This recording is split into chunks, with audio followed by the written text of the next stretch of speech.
اللہ وکفا والصلاة والسلام علی عباده الذین اصطفى خصوصاً علی افضلهم وخاتم النبیین محمد الامین وعلی آلہ وصحبہ اجمعین اما بعد فاعوذ باللہ من الشیطان الرجیم بسم اللہ الرحمن الرحیم ليس البر أن تولوا وجوهكم قبل المشرق والمغرب ولكن البر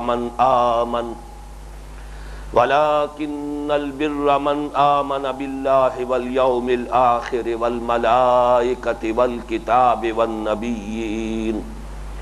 وآتى المال على حبه ذوي القربى واليتامى والمساكين وابن السبيل والسائلين وفي الرقاب وأقام الصلاة وآتى الزكاة والموفون بعهدهم إذا عاهدوا والصابرين في البأساء والضراء وحين البأس أولئك الذين صدقوا وأولئك هم المتقون صدق الله العظيم اللهم ربنا اجعلنا منهم آمين يا رب العالمين رب اشرح لي صدري ويسر لي أمري واحلل عقدة من لساني يفقهوا قولي اللهم ربنا ألهمنا رشدنا واعذنا من شرور أنفسنا اللهم أرنا الحق حقا وارزقنا اتباعه وأرنا الباطل باطلا وارزقنا اجتنابه اللهم وفقنا لما تحب وترضى اللهم اجعلنا من عبادك الصادقين وعبادك المتقين آمين يا رب العالمين۔ سب سے پہلے آئیے کہ ہم اس آیہ مبارکہ کا ترجمہ کر لیں، پہلے لفظ بلفظ اور پھر ایک رواں ترجمہ۔ لیس البر، نیکی یہی نہیں ہے، ان تولوا وجوہکم، کہ تم پھیر دو اپنے چہروں کو، قبل المشرق والمغرب، مشرق کی جانب اور مغرب کی جانب، ولکن البر، بلکہ نیکی تو اس کی ہے، من آمن باللہ، جو ایمان لایا اللہ پر، والیوم الآخر، اور پچھلے دن پر، یوم آخر پر، والملائکۃ، اور ملائکہ پر، فرشتوں پر، والکتاب، اور کتابوں پر، والنبیین، اور انبیاء پر، وآتى المال علی حبہ، اور دیا اس نے مال اس کی محبت کے باوجود، ذوی القربى، رشتہ داروں کو، والیتامى، اور یتیموں کو، والمساکین، اور محتاجوں کو، وابن السبیل، اور مسافر کو، والسائلین، اور مانگنے والوں کو، وفی الرقاب، اور گلو خلاصی کرانے کے لیے، گردنوں کے چھڑانے کے لیے، واقام الصلاۃ، اور قائم کی اس نے نماز، وآت الزکاۃ، اور ادا کی زکوٰۃ، والموفون بعہدہم، اور پورا کرنے والے اپنے عہد کے، اذا عاہدوا، جبکہ باہم معاہدہ کر لیں، والصابرین، اور خصوصاً صبر کرنے والے، فی البأساء، فقر و فاقہ میں، والضراء، اور تکلیف اور اذیت میں، وحین البأس، اور جنگ کے وقت، اولئک الذین صدقوا، یہی ہیں وہ لوگ کہ جو سچے ہیں، واولئک هم المتقون، اور یہی ہیں وہ لوگ جو حقیقتاً متقی ہیں۔ اللہم ربنا اجعلنا منہم۔ رواں ترجمہ ہوگا، نیکی یہی نہیں ہے کہ تم اپنے چہروں کو مشرق اور مغرب کی جانب پھیر دو،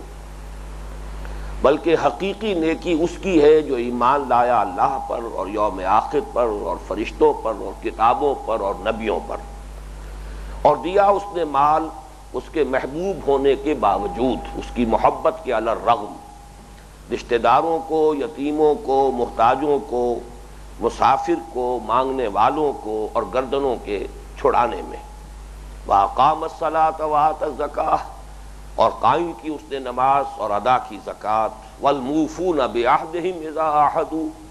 اور پورا کرنے والے اپنے عہد کے جبکہ باہم معاہدہ کر لیں، والصابرین، اور بالخصوص صبر کرنے والے، فی البأساء والضراء وحین الباس، فقر و فاقہ میں، تکلیف اور اذیت میں اور جنگ کے وقت۔ اولئک الذین صدقوا واولئک هم المتقون، یہی ہیں وہ لوگ جو حقیقتاً راست باز ہیں، راست گو ہیں، راست کردار ہیں، اور یہی ہیں وہ لوگ جو حقیقتاً متقی ہیں۔ سورۃ العصر کی طرح اس آیہ مبارکہ کے ضمن میں بھی پہلے 4 تمہیدی باتیں نوٹ کر لیں۔ سب سے پہلی بات یہ کہ یہ ایک آیت ہے، لیکن حجم میں آپ کو معلوم ہے کہ سورۃ العصر سے 3.5 گنا ہے۔ یہ قرآن مجید کی طویل ترین آیات میں سے ہے، اگرچہ بعض آیات جو ہیں وہ اس سے بھی طویل تر ہیں قرآن حکیم میں، بلکہ آیت الدین جو ہے 39واں رکوع میں جو ہے سورہ بقرہ کے تقریباً پورا رکوع اسی ایک آیت پر مشتمل ہے، وہ اس آیت سے بھی دگنے سے بھی زیادہ ہے اپنے حجم میں۔ آیت الکرسی بھی تقریباً اس کے لگ بھگ ہے۔ صرف یہ بات نوٹ کرانی ہے جو میں نے سورۃ العصر کے ضمن میں بھی نوٹ کرائی تھی کہ قرآن حکیم میں آیتوں اور سورتوں کے تعیین یہ خالص توقیفی امر ہے، یہ موقوف ہے نبی کے بتانے پر صلی اللہ علیہ وسلم۔ اس میں کسی کے اجتہاد کو کوئی دخل نہیں، کوئی منطق، کوئی اصول گرامر کے ان میں سے کوئی شے نہیں ہے کہ جو فیصلہ کن ہو آیات کی تعیین میں، سورتوں کی تعیین میں۔ آیتیں نہایت چھوٹی بھی ہیں، والعصر آیت ہو گئی، آیات حروف مقطعات پر بھی مشتمل ہے، حامیم آیت ہو گئی۔ اسی طریقے سے آیتیں انتہائی لمبی بھی ہیں، جیسا کہ میں نے ابھی آپ کو بتایا،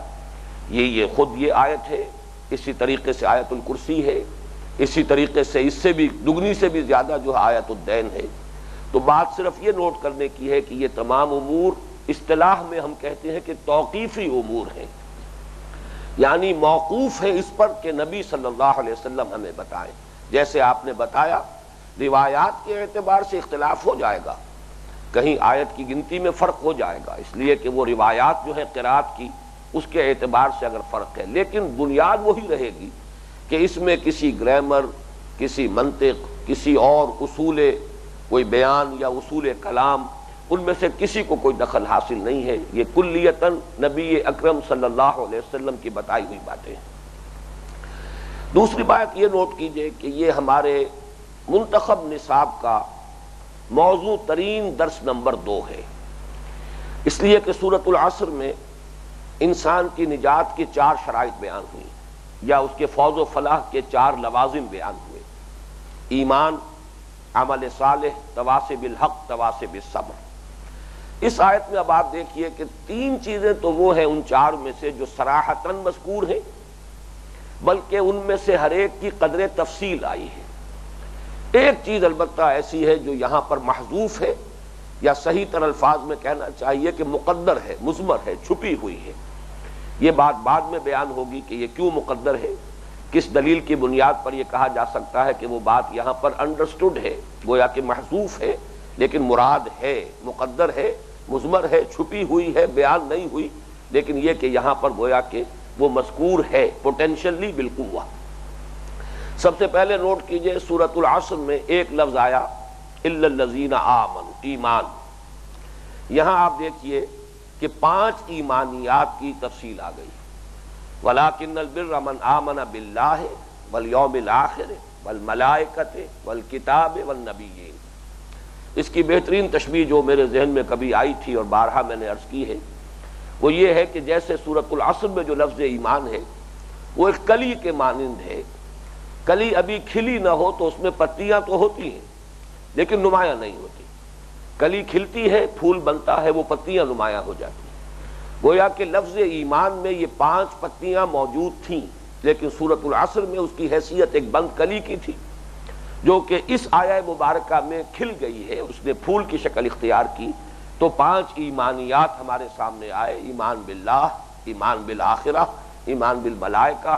ایمان بالکتب، ایمان بالانبیاء والرسل۔ اسی طرح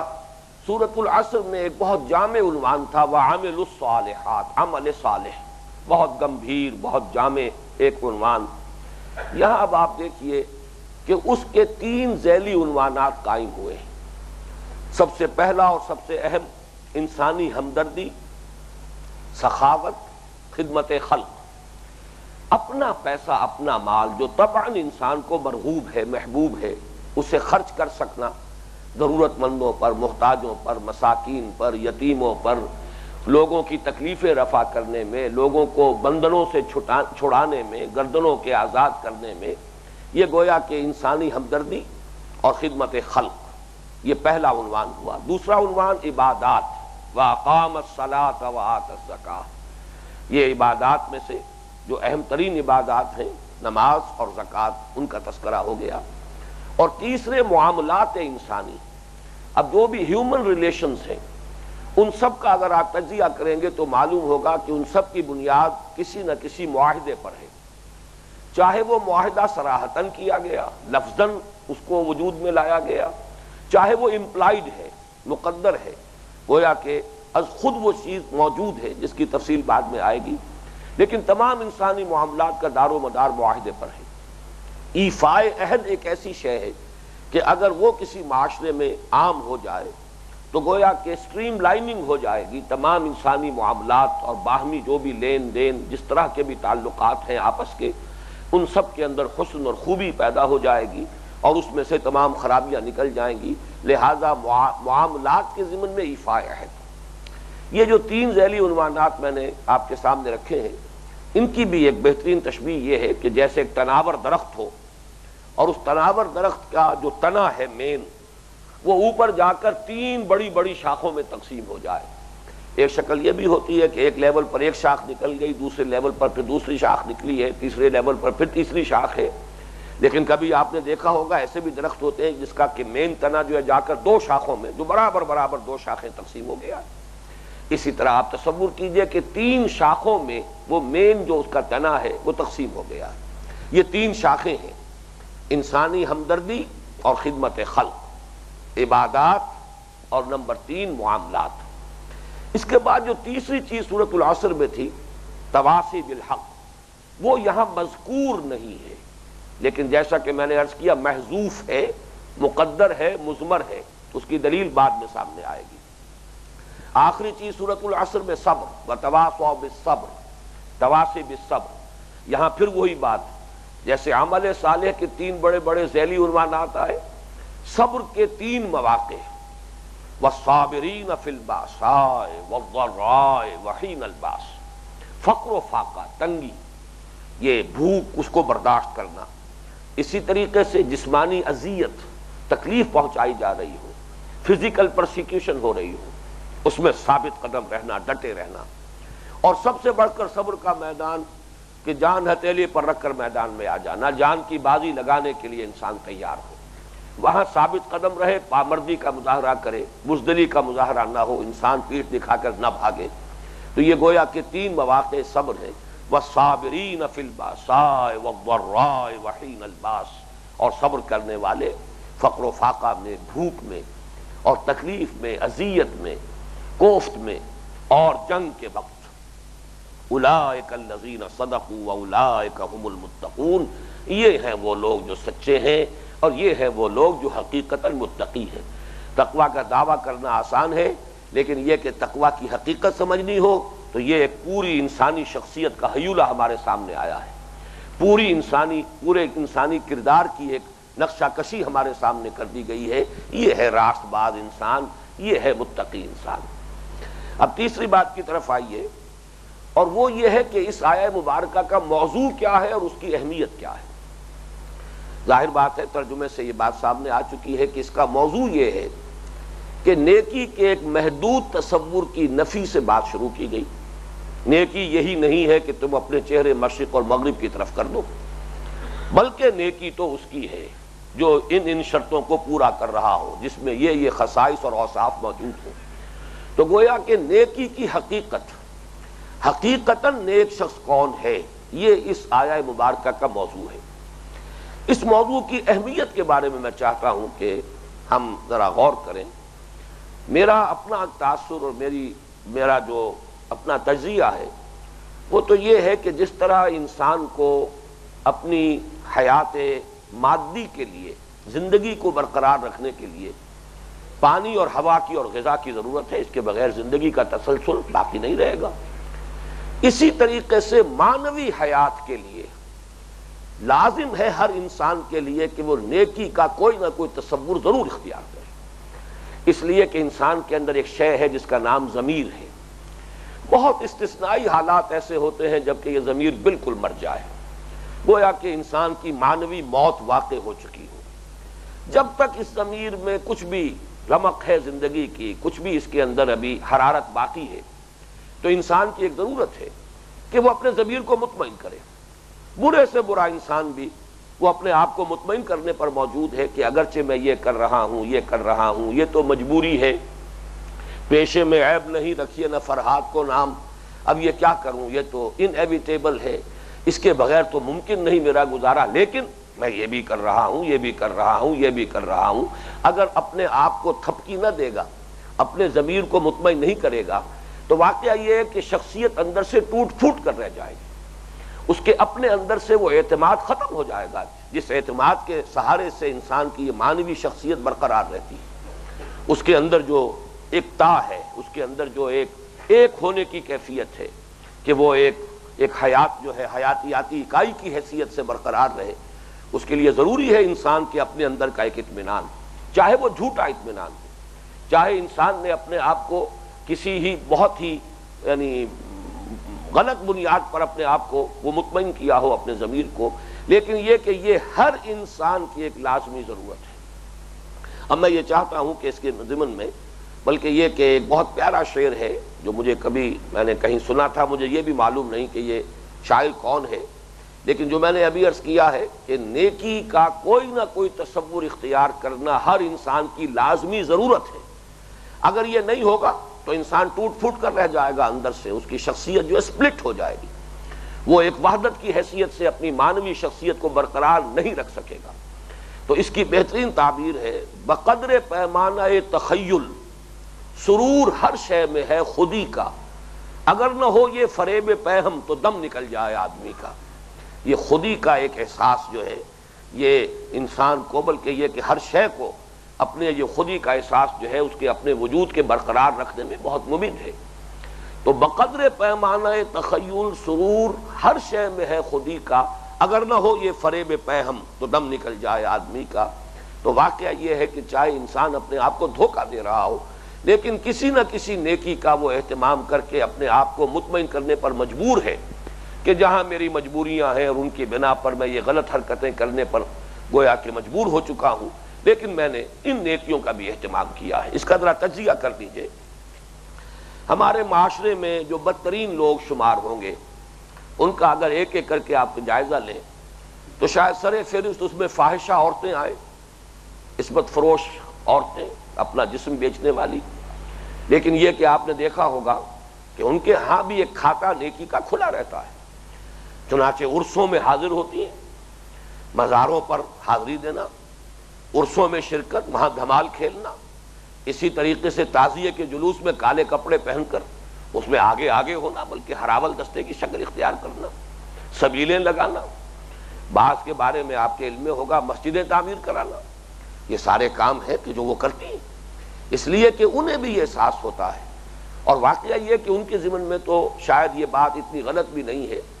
اس لیے کہ شورش کاشمیری مرحوم نے جو ایک کتاب لکھی تھی جس میں تحقیق کی تھی ان عورتوں کے بارے میں کہ جو اس بازار میں پہنچ جاتی ہے، کیسے پہنچتی ہے۔ کوئی حادثہ ہوا، کہیں کسی کو اغوا کر لیا گیا، زبردستی لا کر اس بازار میں بٹھا دیا گیا، اب انہیں یہ معلوم ہے کہ ہمارے لیے اب دوسری زندگی کے دروازے بند ہو چکے ہیں، ہمیں معاشرے میں اب کوئی قبول نہیں کرے گا، تو گویا کہ ایک مجبوری کے احساس کے تحت بھی اپنے اس پیشے کو جاری رکھنے پر مجبور ہوتی ہے۔ یہ بہت سو کا حال ہوتا ہے، جس طریقے سے کہ ایک بڑا دلچسپ واقعہ ہے کہ اورنگزیب عالمگیر رحمۃ اللہ علیہ نے ایک خاص زمانے میں گانے بجانے پر دہلی میں پابندی لگا دی۔ اب جو وہاں کے گویے تھے اور سازندے تھے ان کے تو گویا کہ معاش کا دروازہ بند ہو گیا، تو انہوں نے بڑا ایک لطیف ہیلا اختیار کیا کہ معلوم تھا کہ بادشاہ بیٹھا کرتے ہیں جھروکے میں، وہ جو دریائے جمنا جو محل ہے اور لال قلعہ ہے دہلی کا، اس کے ساتھ سے جمنا گزرتا ہے، جھروکے میں بیٹھ کر بادشاہ فنا وقت جو ہے سیر کرتے ہیں، تو وہاں سے پھر وہ ایک کشتی میں سوار ہو کر گزرے، اور وہاں انہوں نے خوب زور شور کے ساتھ سازوں کے ساتھ ایک غزل جو ہے اس کو الاپنا شروع کیا۔ در کوئے نیک نامی مارا گزر نہ دارن، گر تو نمی پسندی تغییر کن قضارا۔ تو اس کو عالمگیر نے یہ سنا اور اس کے بعد جو ہے متاثر ہوا، اور پھر وہ جو بین تھا اس میں بہرحال کچھ نہ کچھ نرمی کر دی، کچھ نہ کچھ ان کے لیے گنجائش چھوڑ دی کہ ہمارے لیے تو اب اس نیک نامی کے کوچے میں گزر کا کوئی سوال رہا ہی نہیں، ہم تو جہاں پہنچ چکے ہیں پوائنٹ آف نو ریٹرن، ہمارے لیے کوئی واپسی نہیں ہے، ہمیں تو تقدیر نے یہاں پہنچا دیا ہے۔ گر تو نمی پسندی تغییر کن قضارا، اگر تمہیں یہ بات پسند نہیں ہے تو کسی طرح اگر ممکن ہے تو ہماری تقدیر کو بدل دو۔ بہرحال یہ ایک لطیفے کے درجے میں سمجھیے، لیکن یہ کہ میں نے صرف یہ آپ کے سامنے رکھا ہے کہ وہ جو ہمارے معاشرے کا بدترین طبقہ شمار ہو سکتا ہے، ان کے ہاں بھی کوئی نہ کوئی نیکی کا خانہ ان کی زندگی میں، کوئی نہ کوئی نیکی کا تصور ہے جس سے وہ اپنے آپ کو جو بھی جھوٹی تسلی دیں کسی نہ کسی درجے میں اپنے آپ کو مطمئن کرتی ہیں۔ اسی طرح بہت سے ڈاکوؤں کے بارے میں آپ نے سنا ہوگا، اور اس کی کہانیاں اور بہت سے ناول جو ہیں اسی تھیم کے اوپر لکھے گئے۔ وہ ڈاکو جو نہایت سفاک، انسان کی جان لینا ایسے ہی جیسے کسی مچھر کو جو ہے مسل دینا، لیکن یہ کہ وہ اپنے علاقے کی بیواؤں کی سرپرستی کر رہے ہیں، غریبوں کی مدد کر رہے ہیں، ان کے لیے کچھ انہوں نے خیر کا بھلائی کا بہت سا سلسلہ شروع کر رکھا ہے۔ ڈاکوؤں کی زندگی کے اندر بھی آپ کو یہ دونوں نقشے جو ہے نظر آ جائیں گے۔ اسی طرح چوروں اور جیب کتروں کے ہاں بھی ایک معیار اخلاق ہوتا ہے۔ جیب کتروں کے بارے میں آپ کے علم میں ہوگا کہ ان کا ایک استاد ہوتا ہے، گینگ کا وہ چیف ہے، اور علاقے تقسیم ہوتے ہیں۔ ہر جیب کترا جو ہے ہر علاقے میں جا کر واردات نہیں کر سکتا، وہ اپنے علاقے ہی میں واردات کرے گا، اور پھر جو بھی یافت ہے پورے دن کی وہ لا کر اسے رکھ دینا ہے اپنے اس استاد اور گرو کے سامنے۔ اگر نہیں کرے گا تو یہ بے ایمانی تصور ہوگی،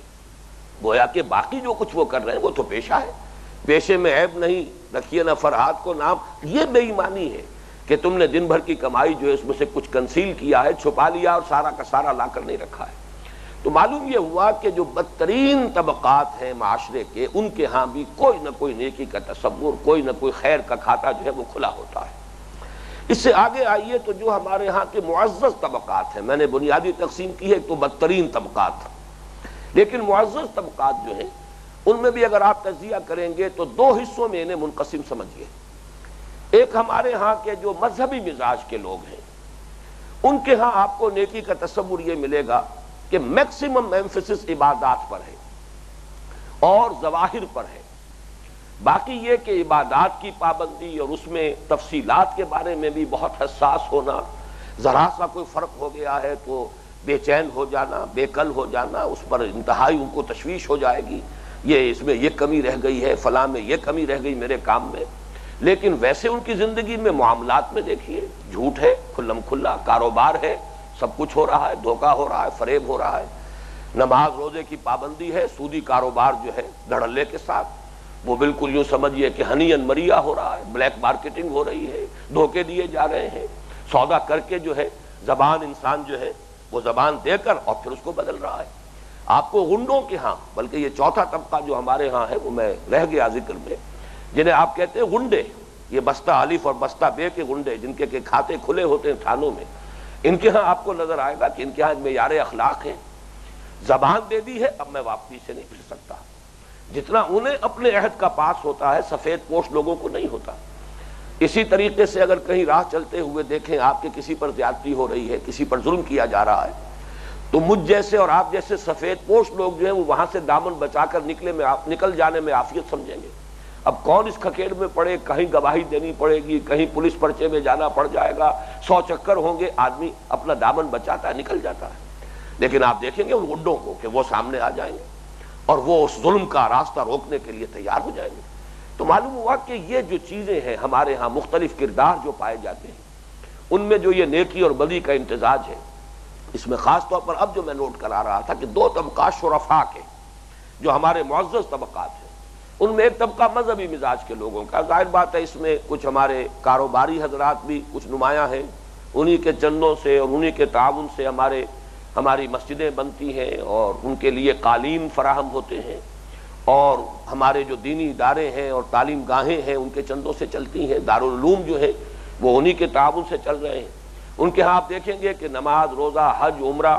یہ سارے کھاتے پورے، اور اس میں بہت ہی باریک بینی، بڑی حساسیت، لیکن یہ ہے کہ وہ معاملات اخلاق کا معاملہ ہو سکتا ہے کٹھور دل ہو، بخیل ہو، سخت دل ہو، زکوٰۃ تو پوری پوری دے رہے ہو لیکن اس سے آگے جو ہے ہو سکتا ہے کہ مزدور کی مزدوری پوری نہ دے، اور وہاں جو ہے وہ اپنے عہد کو بھی توڑنے پر آمادہ ہوتا ہے۔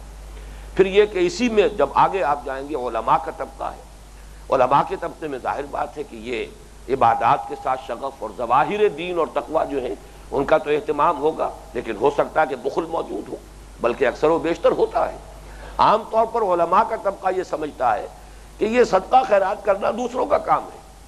چاہے ان سے کم تر سٹیٹس کا آدمی ہو اسے تو صدقہ دینا چاہیے، خیرات بھی کرنی چاہیے، اس کا تو کام ہے کہ وہ دے، لیکن چاہے ہماری جو حیثیت ہے مالی وہ ان سے بہتر ہے،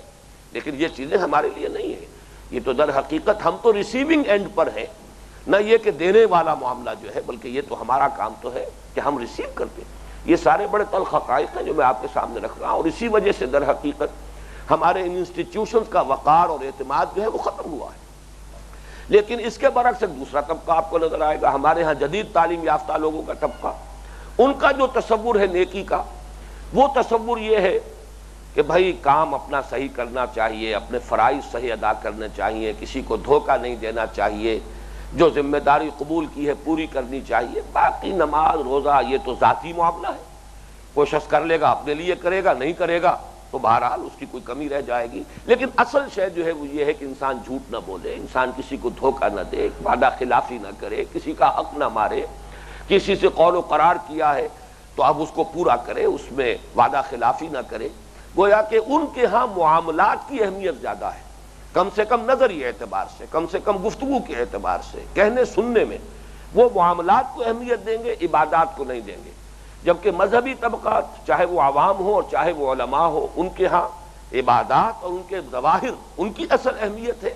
باقی چیزیں ہو جائیں تو بہت اچھا ہے، نہ ہو تو کوئی ایسی بات نہیں ہے۔ یہ جو مختلف ہمارے ہاں موجود ہیں نیکی کے تصورات، یہ تو چند ہی میں نے آپ کے سامنے نقشے رکھے ہیں، اگر آپ اس کو مزید تفصیل میں جائیں گے تو اور بھی بہت سے جو ورشنز ہیں نیکی کے وہ آپ کے سامنے آئیں گے۔ اب اس میں بڑی اہمیت ہے اس بات کی کہ معلوم ہو کہ حقیقتاً نیکی کیا ہے، ڈیفائن کیسے کریں، ایک نیک انسان حقیقت میں ہے کیا۔ اس لیے کہ یہاں تو صورت یہ نظر آ رہی ہے، اگر اس آیہ مبارکہ کا جو بھی ایک ترجمہ رواں ہم نے کیا ہے اس سے ایک خاکہ آپ کے ذہن میں بن گیا ہو تو اس سے گویا کہ یہ بات سامنے آئی کہ مختلف طبقات نے نیکی کے حصے بکھرے کر کے تقسیم کر لیے، اڑائے کچھ ورق لالے نے، کچھ نرگس نے، کچھ گل نے، چمن میں ہر طرف بکھری ہوئی ہے داستاں میری، نیکی کا ایک حصہ وہ لے گیا ہے، نیکی کا ایک حصہ یہ لے گیا ہے، اس طریقے سے تقسیم ہو گیا ہے۔ اور یہاں بھی گویا کہ کل حزب بما لدیہم فرحون، ہر طبقہ ہر گروہ کے پاس جو بھی کچھ نیکی کی پونجی ہے، جو ایک جزوی نیکی وہ لے کر بیٹھا ہوا اس پر وہ اترا رہا ہے اور شاداں و فرحاں ہے اور بہت خوش ہے اور مطمئن ہے کہ ہماری جو یہ نیکی جو ہے اس کا کھاتا پورا ہے، اس کا حساب گویا کہ ہمارے ہاں مکمل موجود ہے۔ اور اس کی ایک مثال جو ہے لطیفے کے انداز میں یہ بالکل ایسے ہی ہے کہ جیسے کسی بستی میں ہاتھی آیا، پہلے نہیں آیا تھا تو وہاں لوگ گئے دیکھنے کے لیے، کچھ اندھے بھی تھے، وہ بھی دیکھنے کی خواہش رکھتے تھے، جاننا چاہتے تھے ہاتھی کیسا ہوتا ہے، تو اب ظاہر بات ہے ان کے پاس تو ایک ہی ذریعہ تھا کہ ہاتھوں سے ٹٹول کر اندازہ کریں کہ ہاتھی کیسا ہوتا ہے۔ جس نے اس کے کان کو چھوا دیکھ کر کہا کہ ہاتھی چھاج کے مانند ہے، کسی کا ہاتھ اس کے سونڈ پر پڑ گیا، اس نے خوب اچھی طریقے سے اس کو دیکھا، کہا ایک بہت موٹے رسے کے مانند ہے ہاتھی، کسی نے اس کی ٹانگ کو جو ہے وہ ذرا اچھی طریقے سے ٹٹول کر کہا کہ ایک بڑے ستون کے مانند ہے، کسی کا اس کے پیٹ پر اور اس کے جسم کا درمیانی حصہ اس پر ہاتھ، اس نے کہا کہ یہ تو بہت بڑا ڈرم ہے کوئی۔ اس اعتبار سے تصور تو سب نے قائم کیا ہے لیکن محدود تصور۔ اس پس منظر میں واقعہ یہ ہے کہ یہ آیہ مبارکہ بڑی عظیم آیت ہے قرآن حکیم کی کہ اس نے نیکی کے ایک مخصوص محدود تصور کی نفی سے بات شروع کی، اور یہ مخصوص محدود تصور جب ہم اس پر غور کریں گے ذرا گہرائی میں اتر کر تو جو میں نے ابھی گنوایا ہے جو مذہبی تصور ہے، عام طور پر اس میں ریچولزم جو پیدا ہو جاتا ہے، ظواہر کی اہمیت ہو جاتی ہے، روح غائب ہو جاتی ہے، لیکن ظواہر اور ریچولز اور رسم جو ہے، رسم پرستی اس کی شکل اختیار کر لیتی ہے۔ یہ عام ہماری محدود مذہبیت، یہ اس کا ایک مظاہرہ سامنے آیا تھا اس دور میں بھی، اور وہ بہت ہی ہلکے انداز میں، لیکن قرآن مجید کا یہ اسلوب ہے کہ کہ وہاں سے اس بات کو لے کر پھر اس میں جو اصولی رہنمائی دی ہے، تو واقعہ یہ ہے کہ یہ عظیم آیت ابد الآباد تک کے لیے قرآن کے فلسفہ اخلاق اور نظام الاخلاق پر جامع ترین آیت جو ہے وہ ہمیں عطا ہو گئی ایک خاص پس منظر کے حوالے سے۔ چوتھی بات جو سمجھنے کی ہے وہ یہی ہے کہ وہ پس منظر کیا ہے، یعنی ہم یہ کہیں گے جو ٹیکنیکل ٹرم ہے، شان نزول کیا ہے اس آیہ مبارکہ کا، یہ کس سلسلہ کلام میں یہ آیت وارد ہوئی،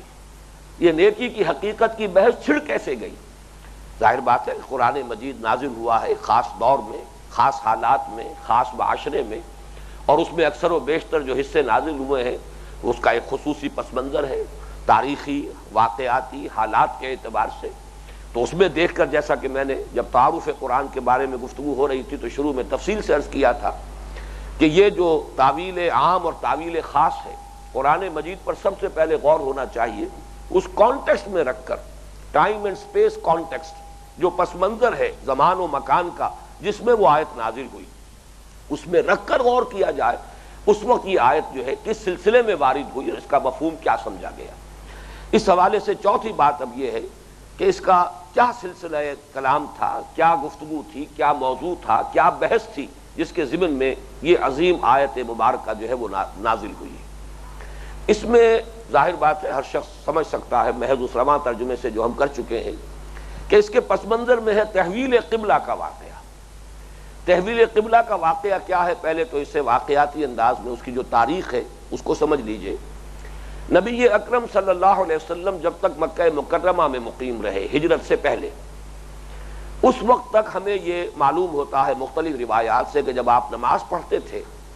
جب صحن کعبہ میں کھڑے ہو کر نماز پڑھتے تھے تو بالعموم آپ جو جنوبی دیوار ہے اس کو فیس کرتے تھے، یعنی جو رکن یمانی ہے اور دوسری طرف وہ کونا کہ جس میں حجر اسود نصب ہے، ان دونوں کے مابین آپ کھڑے ہوتے تھے کعبے کی طرف رخ کر کے۔ تو یہ چونکہ کعبے کا جنوب ہے، اب گویا کہ استقبال قبلتین ہو گیا از خود۔ اگر نقشہ آپ کے سامنے ہو، ذہن میں ہو، تو آپ کو معلوم ہے کہ ایک تو امیڈیٹلی آپ کے سامنے ہے خانہ کعبہ، اور اسی خط کو آگے لے جائیے تو تقریباً 1000 میل کے فاصلے پر بیت المقدس ہے، وہ قبلہ جو ہے دوسرا وہ بھی سامنے آ گیا۔ استقبال القبلتین، دونوں قبلوں کا رخ کر لینا ایک ہی وقت میں، یہ ممکن تھا مکہ مکرمہ میں، اور حضور اسی کا التزام فرماتے تھے، اور یہی وجہ ہے کہ عمرے میں اور حج میں بھی جب طواف کیا جاتا ہے خانہ کعبہ کا تو یہ جو حصہ ہے اس کی خصوصی اہمیت ہے، اس کے لیے خصوصی دعا بھی ہے۔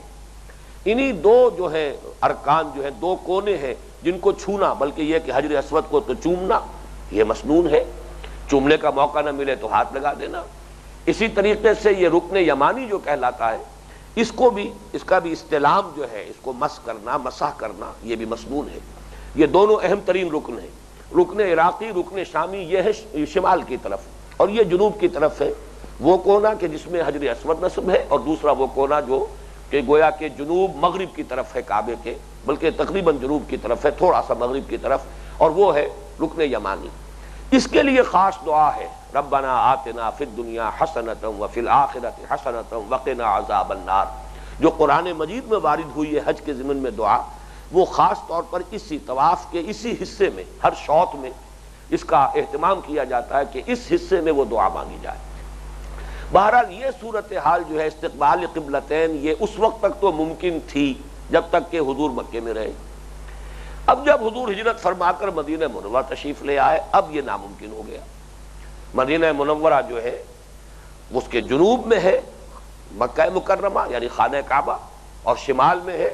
یہ بیت المقدس یروشلم۔ اب تو ایک ہی قبلے کی طرف رخ ہو سکتا ہے، ظاہر بات ہے کہ بیک وقت دو قبلوں کی طرف رخ ممکن نہیں۔ اب یہاں یہ بات صراحتاً تو مذکور نہیں ہے،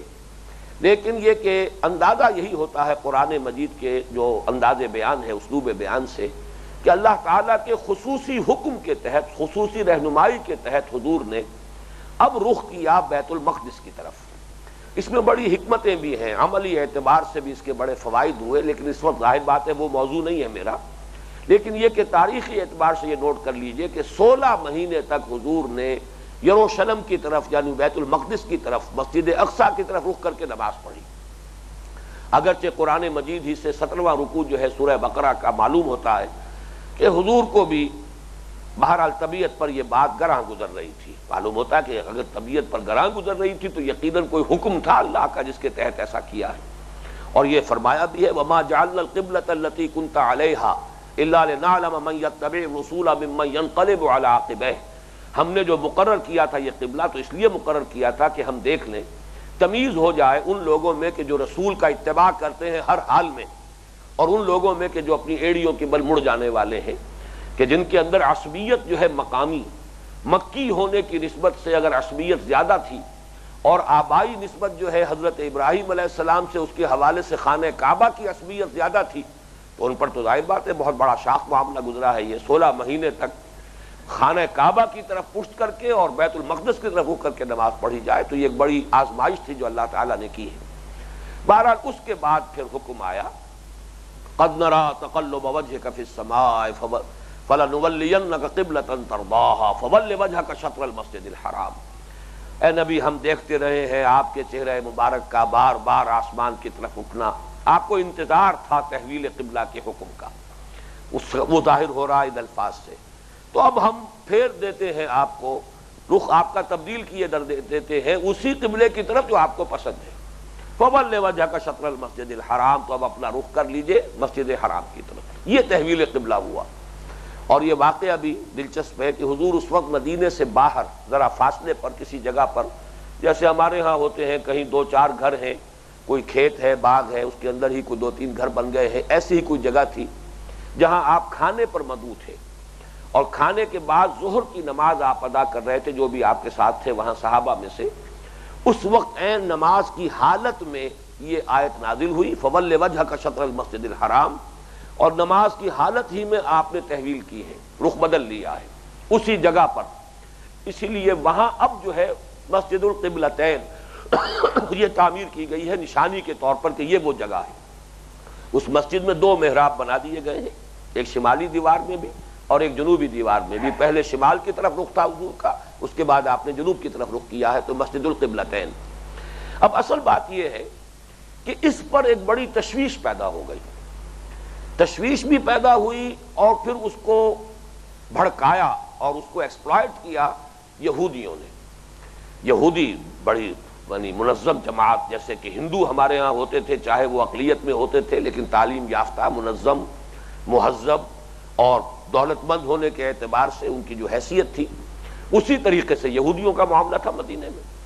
انہوں نے اب تک اصل میں وہ یہ سمجھ رہے تھے کہ جب یہ ہمارے قبلے کی طرف رخ کر کے نماز پڑھ رہے ہیں تو گویا کہ ہمارے کیمپ فالوورز ہیں،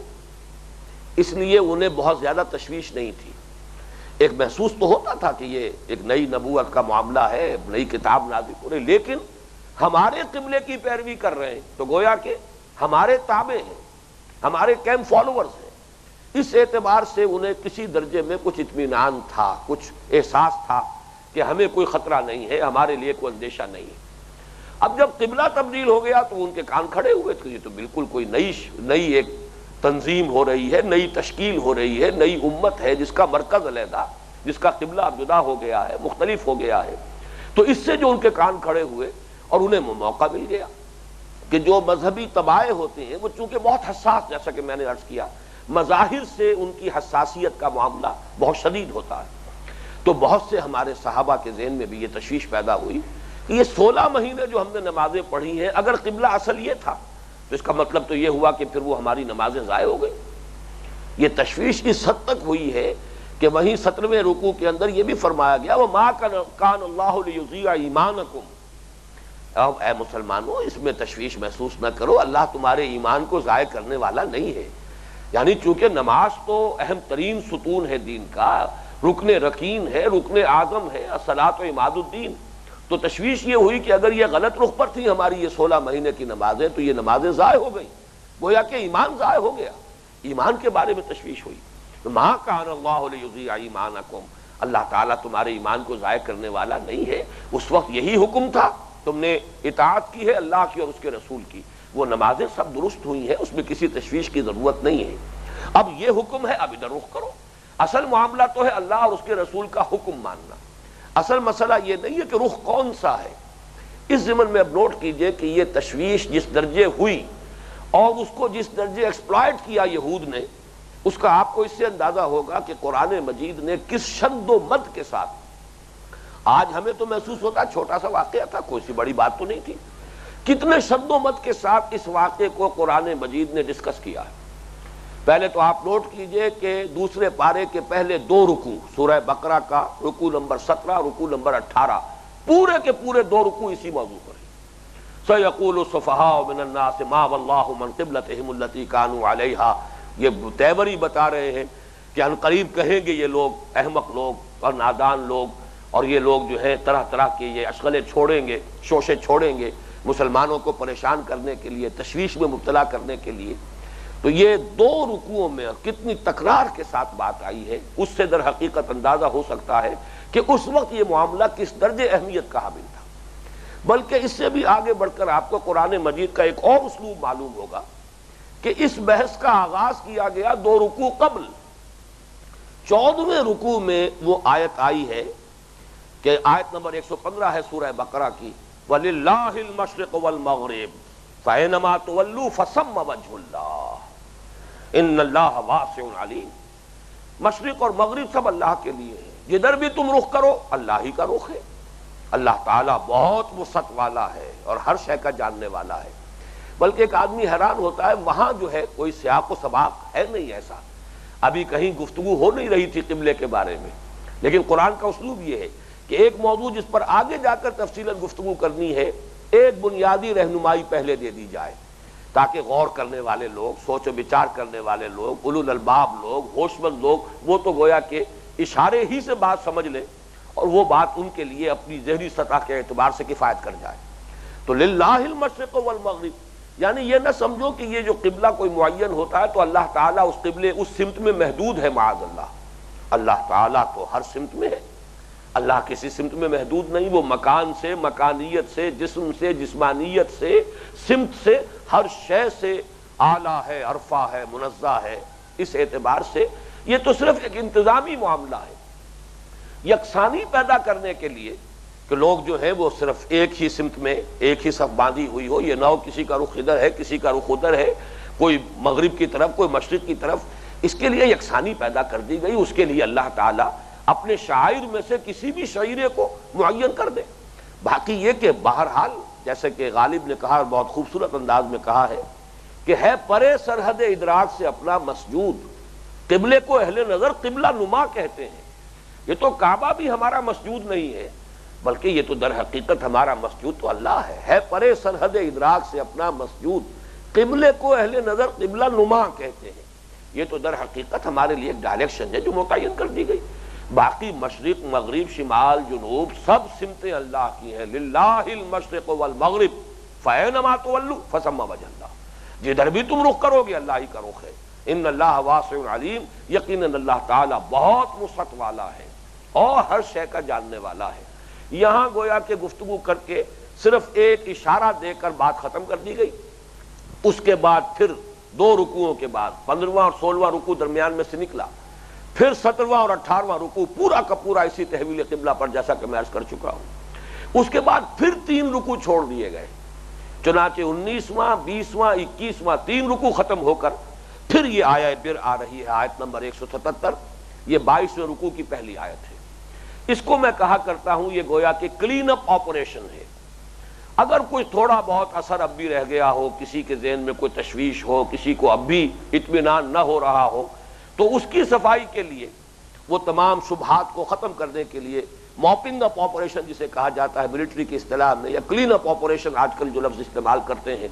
کہ اس مسئلے میں اگر کوئی تشویش باقی رہ گئی ہو، کوئی ریزیڈول اثر ابھی ہو، تو اس کو صاف کر دیا جائے۔ لَيْسَ الْبِرَّ أَن تُوَلُّوا وُجُوهَكُمْ قِبَلَ الْمَشْرِقِ وَالْمَغْرِبِ، نیکی یہی نہیں ہے کہ تم اپنے چہرے مشرق و مغرب کی طرف کر دیا کرو، وَلَٰكِنَّ الْبِرَّ مَنْ آمَنَ بِاللَّهِ وَالْيَوْمِ الْآخِرِ۔ اس پر جو ہے فارسی کا ایک مصرع جو ہے بہت راست آتا ہے کہ سخن شناس نئی دل برا خطائی جاست، تمہاری تشویش اگر اب بھی کوئی باقی ہے تو تم نے بات کو سمجھا نہیں ہے، نیکی کی حقیقت تم پر واضح نہیں ہوئی ہے، تم صرف ظواہر اور مظاہر میں الجھ کر رہ گئے ہو، ورنہ اصل نیکی کی حقیقت کو سمجھ لو گے تو یہ ساری تشویش از خود رفع ہو جائے گی۔ گویا کہ 4 بنیادی باتیں ہیں جو اس آیت مبارکہ کے بارے میں عرض کرنی تھی۔ اب ہم اگلی نشست میں انشاءاللہ اس کے ایک ایک حصے پر گفتگو شروع کریں گے۔ بارک اللہ لی ولکم فی القرآن العظیم ونفعنی وإیاکم بالآیات والذکر الحکیم۔